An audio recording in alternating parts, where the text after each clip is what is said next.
नमस्ते फ्रेंड, कैसे हैं आप सभी। मैं बिहार की बेटी, झारखंड की बहू सीमा आप सबों का मम्मास ब्लॉग में बहुत बहुत स्वागत करती हूं। फ्रेंड्स, मैं आप लोगों के लिए हमेशा हर पर्व त्यौहार के पहले की जानकारियां आप लोगों के लिए लेकर आती हूं और शेयर करती हूं। तो आज मैं लेकर आई हूं चैत्र नवरात्रि के बारे में आप लोगों के साथ। घट स्थापना कब होगी, इसका शुभ मुहूर्त क्या है, स्वार्थ सिद्धि योग कब से कब है, अमृत योग कब से कब है, और सभी बातें मैं आप लोगों के साथ शेयर करूँगी। कलश स्थापना की आवश्यक सामग्री क्या होती है, उसका नवरात्रि हवन के लिए पूजा सामग्री क्या होती है, पूजा विधि क्या होती है, माँ किस पर सवार होकर आ रही हैं और किस पर जा रही हैं, सारी बातें मैं आप लोगों के साथ शेयर कर रही हूँ। चैत्र नवरात्रि माँ दुर्गा को सुख, शांति, समृद्धि और धन की देवी कहा जाता है।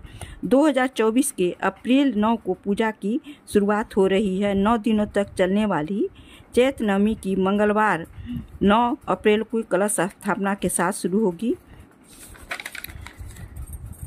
हिंदू धर्म में नवरात्रि का विशेष महत्व है। 9 दिनों में माँ का करें अलग अलग रूपों की पूजा की जाती है।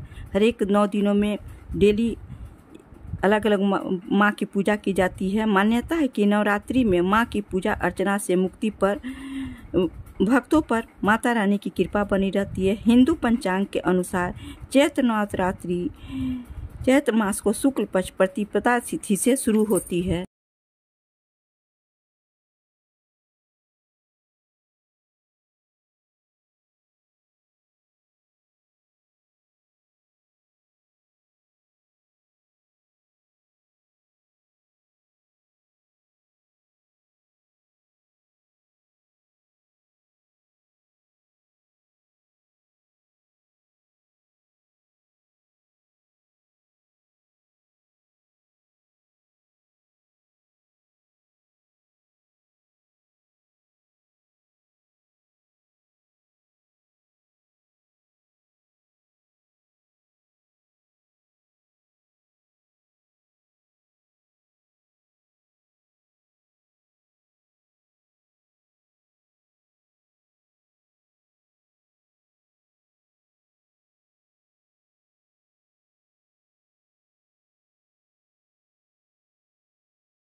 वाला जो नारियल है उसमें लाल कपड़ा लपेटिए। चुंदरी हो तो वो और भी अच्छा होता है। चुंदरी से उसे लपेटकर कलावे से उसे 9 बार मोड़ कर दीजिए, बांध दीजिए कि चुंदरी गिरे नहीं।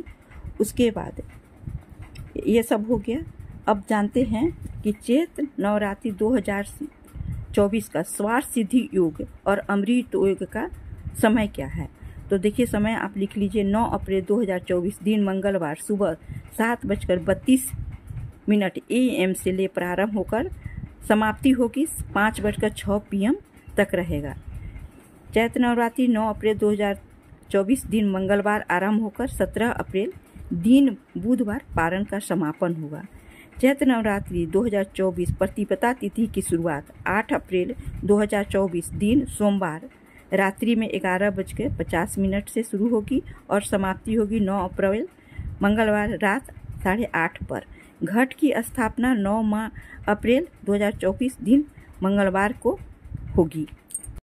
घट स्थापना का मुहूर्त है 9 अप्रैल दिन मंगलवार सुबह 6:02 से 10:16 तक और अभिजीत मुहूर्त है दोपहर 11 57 से 12:48 तक। मैं आप लोगों को बताती हूँ कि इसकी पूजा विधि क्या है। सुबह जल्दी उठकर पवित्र जल से स्नान करें। पवित्र जल यदि गंगा जल है तो मिला लें। पूजा स्थल को गंगा जल से पवित्र कर लें, उसे शुद्धि कर लें। घर के मंदिर में दीप जलाएं।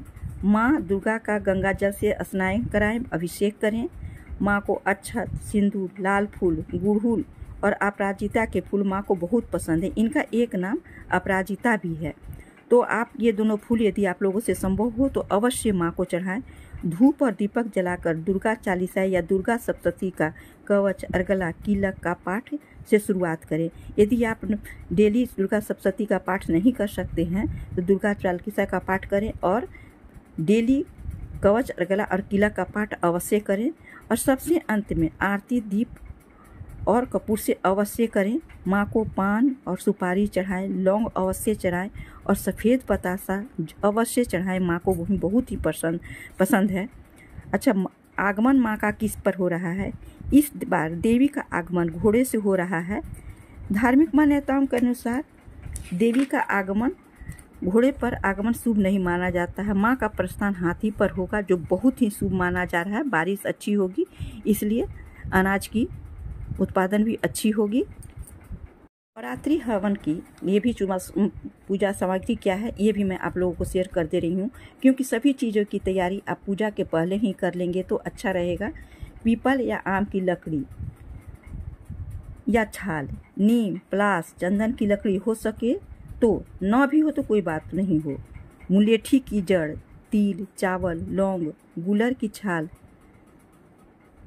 और लोभान, इलायची, शक्कर, जौ, ये सब चीज़ों का आप ज़रूर इंतज़ाम कर लें, क्योंकि 9 दिन 8वें दिन यदि आप पारण करते हैं, बहुत लोग 8 दिन में कर देते हैं, बहुत दिन लोग 9 दिन में करते हैं। तो आप जैसा भी करते हैं, लेकिन यदि हो सके तो 9 दिन में ही पूजा हवन करें।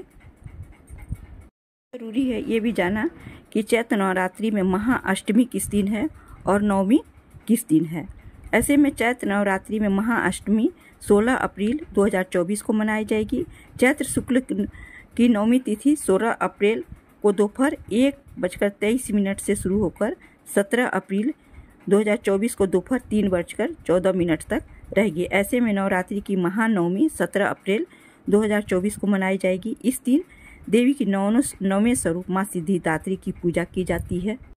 वैसे तो नवरात्रि का हर दिन का खास महत्व होता है, लेकिन आखिरी के 3 सप्तमी, महाअष्टमी और महानवमी को अधिक महत्वपूर्ण माना जाता है। अष्टमी और नवमी पर घर में पूजा, हवन, कन्या पूजन आदि धार्मिक अनुष्ठान किए जा सकते हैं।